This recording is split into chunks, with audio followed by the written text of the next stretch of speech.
Ça c'est bien, c'est le positionnement du motif, les réglages.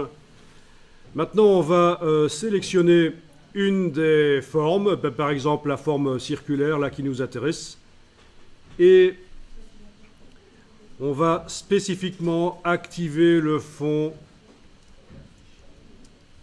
qui contient le motif dans cette forme circulaire.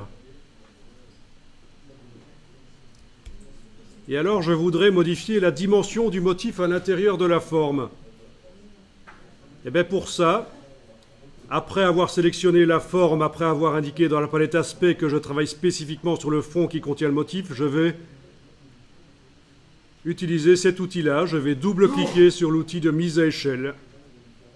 Donc il est juste au-dessus de l'outil de transformation manuelle.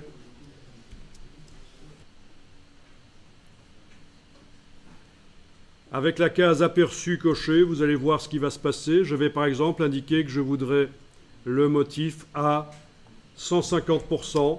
J'indique 150, touche tabulation. Alors tout s'agrandit, mais je vais ici indiquer que je veux transformer uniquement le motif. Donc je décoche transformation d'objet. Et voilà le motif à 150. Je vais réessayer autre chose. 200, touche tabulation. Voilà.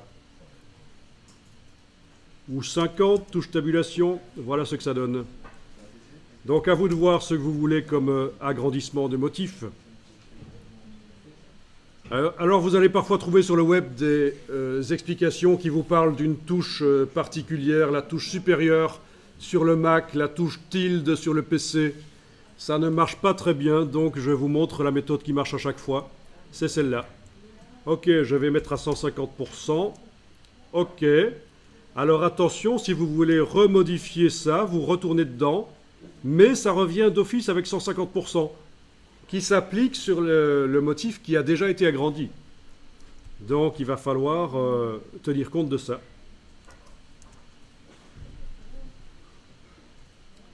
Par exemple ici, si je retourne après avoir mis 80%, ben c'est 80% qui revient à nouveau. Oui, c'est un peu bizarre, mais c'est comme ça.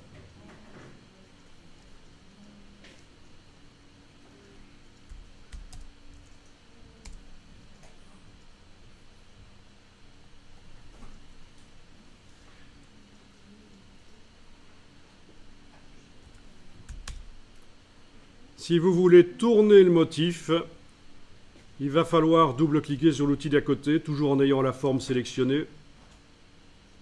Et le principe est le même. Transformation d'objet est décoché. Transformation de motif est forcément coché. Aperçu est coché. On tourne.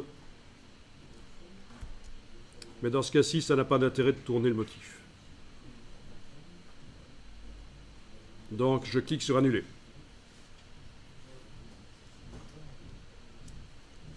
Si vous voulez repositionner un motif dans une forme, il va falloir double-cliquer sur la flèche noire. Toujours le même principe. Et ici, vous indiquez une valeur, par exemple 10 mm, touche tabulation. Changez encore, 30 mm, touche tabulation. Donc ça déplace en vertical et en horizontal.